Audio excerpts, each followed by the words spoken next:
is a relation between the surface integral and the volume integral, जो कि हम पहले डिस्कस कर चुके हैं.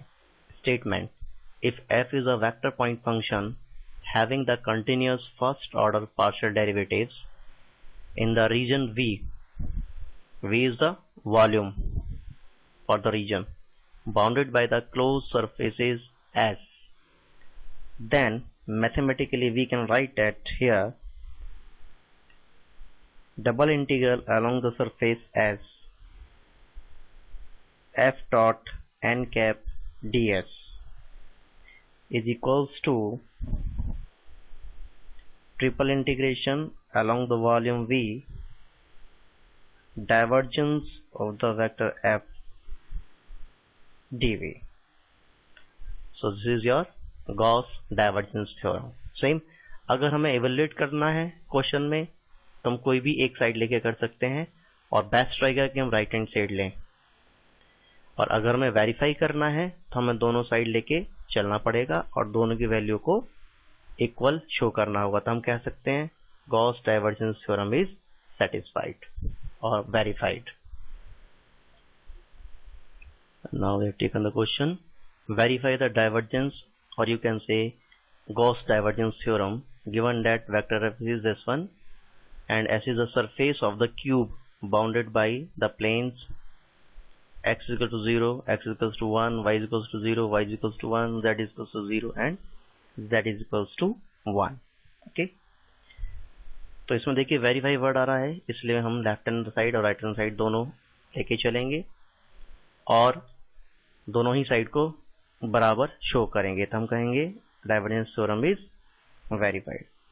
हमारे पास डाइवर्जेंस थ्योरम क्या है? We have the divergence theorem triple integration along the volume divergence of the vector f dv is always equal to double integration along the S f dot n cap ds. So it's your equation number A.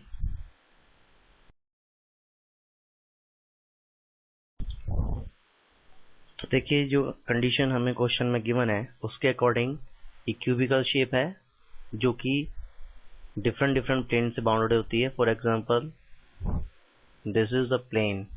Okay, this is the plane. इस plane में क्या नजर आ रहा है? z is equals to 0 to 1. This is your z axis. Okay, तो अब देखिए हमें ये जो फिगर है दैट इज द क्यूब, इसके लिए गॉस डाइवर्जेंस थ्योरम को वेरीफाइड करना है. तो इक्वेशन नंबर ए में हम सबसे पहले लेफ्ट हैंड साइड को लेके चलेंगे. From the equation number A. Equation A में हमें क्या गिवन था? Left hand side that is triple integration along the V divergence of the vector f dv. इसको हम क्या लिख सकते हैं? डाइवर्जेंस की definition del dot F dv. तो हमें इसके लिए क्या निकालना पड़ेगा? डेल डॉट एफ कैलकुलेट करना पड़ेगा. तो del dot F is i del over del x plus j del over del y plus k del over del z का डॉट प्रोडक्ट किसके साथ? वेक्टर f के साथ. और वेक्टर f हमारे पास क्या है? 4xz i minus y square j plus yz k cap. Dot product की प्रॉपर्टीज को सोल्व करने में हमें मिलता है 4z माइनस y. अब इस इंटीग्रल में अगर हम वैल्यू रख दें तो हमें क्या मिलेगा? So we have the divergence f dv is equals. अब देखिए ट्रिपल इंटीग्रेशन है और प्लेन क्या है? x y z है, तो हमें 3 लिमिट्स लेनी पड़ेंगी, for x, for y, for z. जो कि क्वेश्चन में गिवन है। x के लिए भी लिमिट क्या है 0 to 1, y के लिए भी लिमिट क्या है 0 to 1, z के लिए भी लिमिट है 0 to 1। 4z minus y dx dy dz, it is the value of dv, जो हम पहले डिस्कस कर चुके हैं। और ट्रिपल इंटीग्रेशन के मेथड से इसको सोल्व करें, सो इट गिव्स यू 3/2। तो इसको से this is the equation number 1। अब हम दूसरी साइड लेके चलेंगे इक्वेशन ए के लिए, जो कि क्या है। अब देखिए इसमें हमें क्या निकालना है, दूसरा सरफेस इंटीग्रल्स। हमारे पास टोटल कितने सरफेस हैं इसमें, वी हैव द 6 सरफेसेस, जिससे कि हमें क्यूब बना हुआ है। ओके, तो सरफेस एरिया देखिए हमें वैल्यू कैलकुलेट करनी है, double integration along the surfaces f dot n cap ds। Here what is s? S is the surface या total surface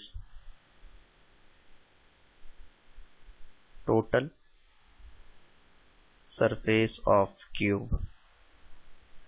और टोटल सरफेस हमारे पास इसमें कितने हैं, हमारे पास we have the 6 surface. Number 1 OABC, number 2 BCDE in the figure, number 3 DEFG, number 4 OCDG, number 5 AOGF, number 6 ABEF। तो ये सरफेसेस हमारे पास हैं जिसके अलोंग हमें सरफेस इंटीग्रल को कैलकुलेट करना है।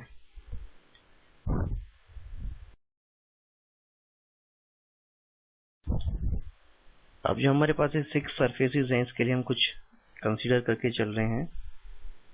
For the surface, says this is your serial number, okay,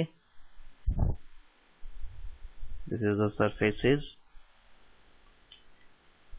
surfaces पर हमें क्या वैल्यू मिलती है, ऑपरेटर की क्या वैल्यू मिलती है, then the value of n cap,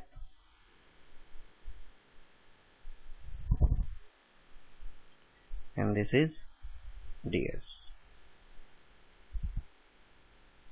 1 2 3 4 5 and 6, इस तरीके से हम इसमें कैलकुलेट कर सकते हैं। पहला सरफेस हमारे पास क्या है OABC। अब देखिए सरफेस अगर हम फिगर में देखें, जो हमारे पास फिगर थी उस फिगर में जाएं और OABC सरफेस देखें, तो उस पर हमें क्या मिलता है Z0, इसका मतलब DZ भी 0 होगा।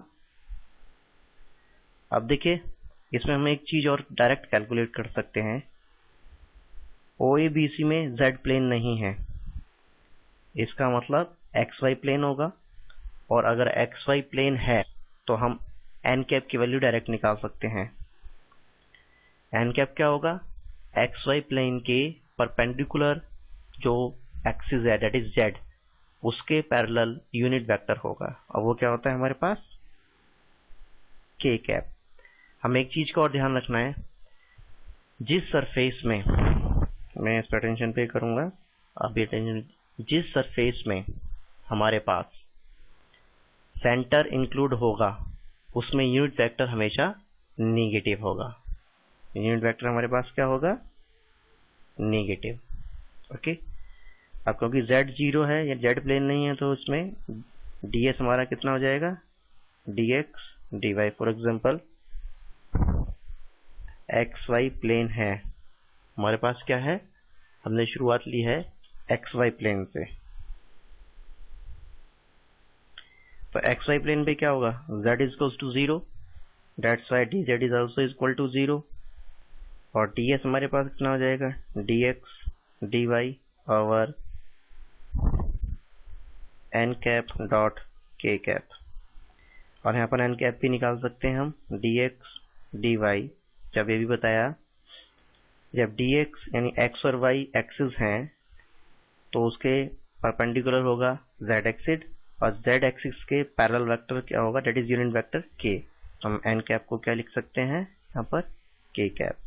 तो हमारे पास क्या बचेगा, k dot k with mod, तो कितना हो गया dx dy। इस तरीके से हम कैलकुलेट कर सकते हैं। ओके, इसी तरीके से हमारे पास दूसरा प्लेन है बी सी डी ई, इस पे y इज इक्वल्स टू 1 है। ओके, तो dy कितना होगा 0, और इसमें देखिए y एक्सिस y dy 0 है। ओके, और देखिए इसमें हमारे पास क्योंकि ओरिजिन नहीं है तो unit vector means y plane के parallel unit vector j cap क्या होगा, पॉजिटिव। और प्लेन्स कौन से होंगे इसमें, x और z। नंबर 3 हमारे पास प्लेन है डी ई एफ जी,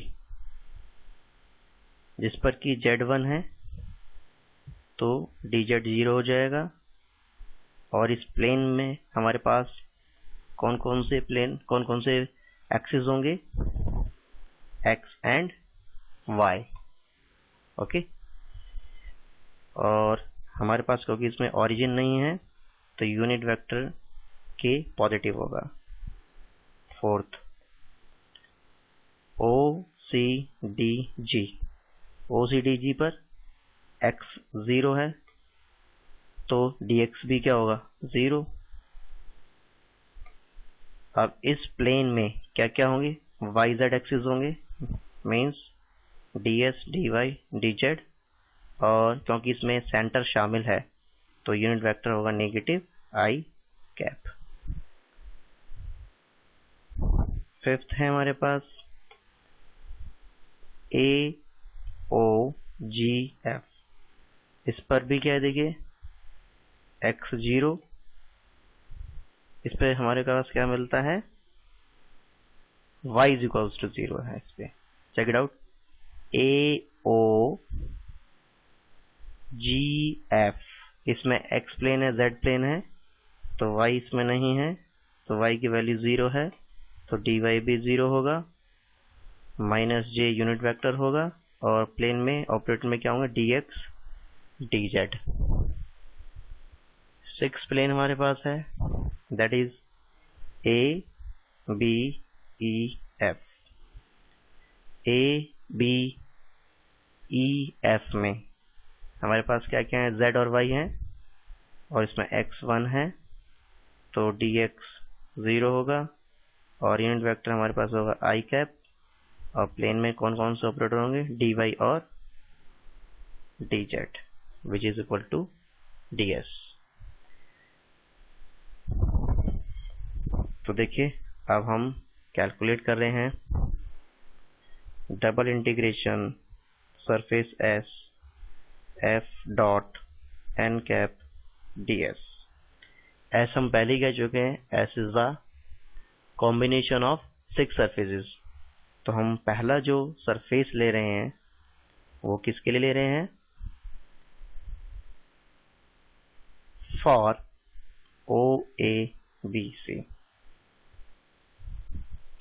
तो for O A B C हमारे पर देखिए इस प्लेन पे क्या है, अभी हमने किया है z is 0, dz is 0, n cap is your minus k cap, okay, and ds is your कितना है by the table dx dy। तो इस इंटीग्रल की डबल इंटीग्रल है, x प्लेन हमारे पास एक्स वाई है तो एक्स वाई की लिमिट होंगी 0 to 1 है, 0 to 1 है। ओके, और देखिए F dot that is minus Y square J dot minus K cap, और ds हमारे पास क्या है dx dy। अब देखिए j डॉट k हमेशा 0 होता है, that's why it is equal to 0। तो हमने अभी केवल क्या किया, पहले प्लेन के लिए डबल इंटीग्रल की वैल्यू को कैलकुलेट किया। फॉर द नेक्स्ट हमारे पास सरफेस क्या है, BCDE से this is your equation number second. For the plane BCDE, okay, इस प्लेन पर क्या है, y is equals to 1, dy is equals to 0, okay. तो value for f dot n cap ds हमारा कितना होगा, 0 to 1, 0 to 1, okay, that is 4xzi minus j plus 2k dot j। प्लेन है हमारे पास इसमें x और z from the table, okay. और इसको सोल्व करने पर हमें मिलता है -1। सो इट्स योर इक्वेशन 3 मान लीजिए। एंड नाउ हम अब कौन सा प्लेन लेते हैं, फिर हमारे पास प्लेन है for the surface, that is 2 surface हम निकाल चुके हैं। तीसरा सरफेस हमारे पास क्या है, DEFG। DEFG पर z इज 1, dz इज 0 होगा, n cap is your k cap है, और ds क्या है, dx dy। तो s f dot n cap ds की वैल्यू हमारे पास क्या होगी, दैट इज, इसको अगर हम सोल्व करें 0 to 1, 0 to 1 लिमिट है, क्योंकि क्यूब है तो x और y दोनों की लिमिट 0 से लेके 1 तक वेरी करती है। और f डॉट n कैप हमारा निकालें, वैल्यू रखें तो कितना मिलेगा, 4x into 1, okay, minus Y square j plus y into 1 k, और इसका डॉट प्रोडक्ट k के साथ dx dy। अगर इसको डबल इंटीग्रल के मेथड से सोल्व करें तो ये हमें मिलेगा half. So it's your equation number 4।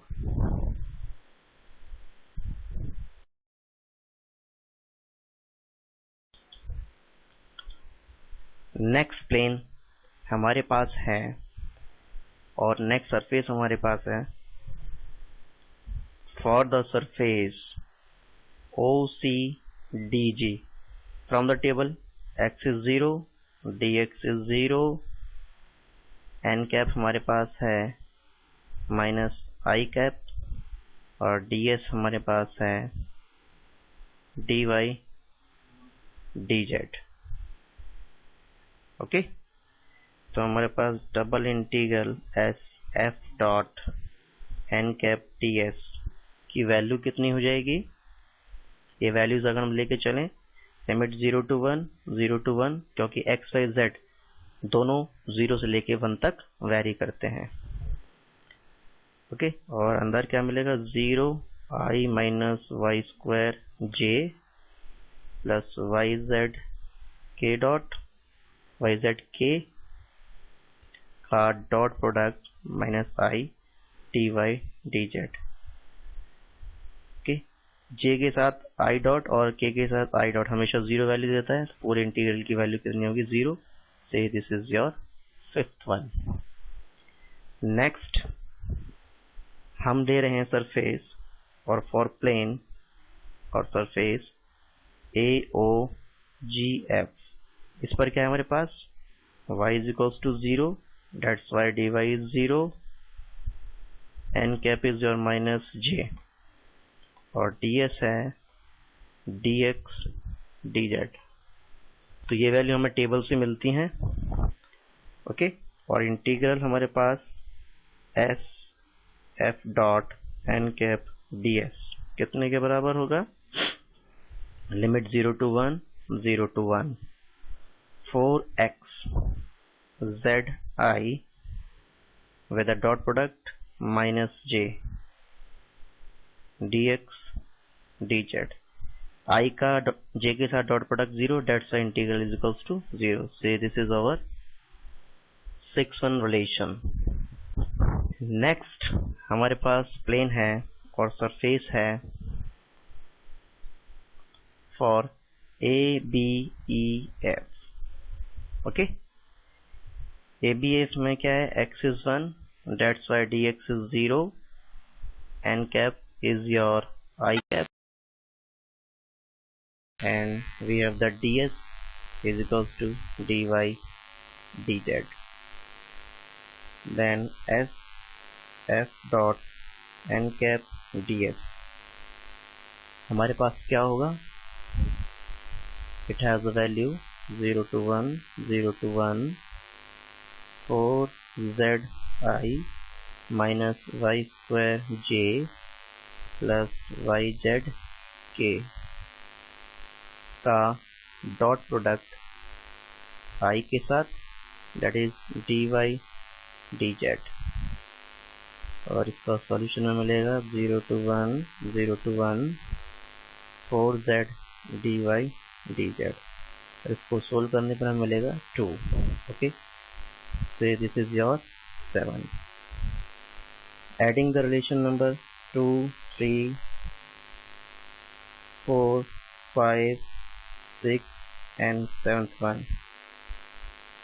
So we have the double integration along the s f dot n cap ds is equals to 3/2. Means हमारे पास लेफ्ट हैंड साइड और राइट हैंड साइड दोनों की वैल्यू कितनी मिलती है? That is 3/2. ये क्या इंडिकेट करती है? Hence which verified the Gauss divergence